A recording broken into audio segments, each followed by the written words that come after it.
Are you doing a third season? Have you shot a third season, or are you doing it now? We haven't shot a third season. So confidentially, are you allowed? No, maybe I shouldn't. Oh no, maybe. So anyway, let me tell you what's going on.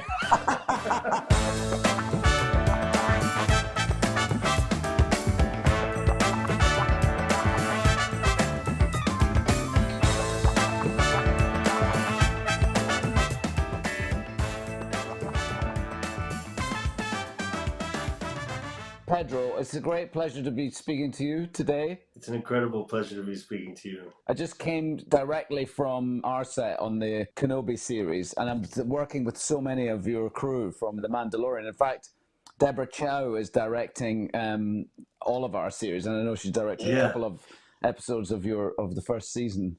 And it's just, I don't know, I'm having such an amazing time down there with that incredible technology and the volume and the not being in front of too much green screen and blue screen. It's unbelievable, isn't it? It's spectacular. You would think that you would have to really invent all of it in your mind, and more than any set I've ever been on, it's there. Yeah. Meticulously created in the production design. It's absolutely unbelievable. Yeah. It's like being on an amusement park ride. Having done loads of it in the first one, I did the first 3 films in the late 90s and into the 2000s. So by the time we did episode 2 and 3, we were literally 90% of the scenes were just on green sets with green floors, green walls, or a blue set with blue sides and blue walls. And we're doing stuff on there that you just, that to the eye is like you're transported. And it's unbelievable to me to think that it be such a different experience, but with the same character. Yeah. That you were doing before, and then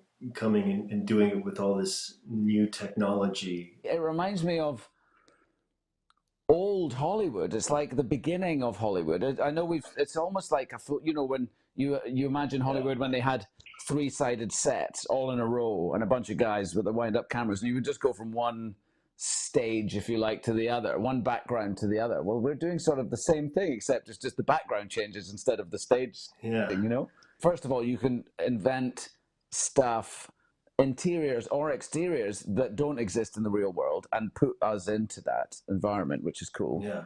And also, you don't have to, you don't have to fly. I mean, traveling's been great for the first 30 years of my career, but now I just want to stay at home, you know? I just want to drive to work and drive home from work. I want a proper job. Oh my God. It's so immersive, and I don't know. I love that you're experiencing it. I'm going to jump out of Star Wars for just a second because I have to tell you. In '96, I did this summer trip. I lived in Spain. And I remember when I finally came home, my friends picked me up from the airport. I flew back to New York. And the first thing that they said to me was, "You have to see Trainspotting."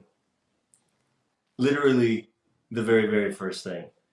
And that began my absorption of your entire career. So I know we jumped right into Star Wars, but I've got to tell you you've got to understand at least a little bit what an honor it is to be speaking to you like this. Oh, well, that's nice. Thank you very much. That's very good.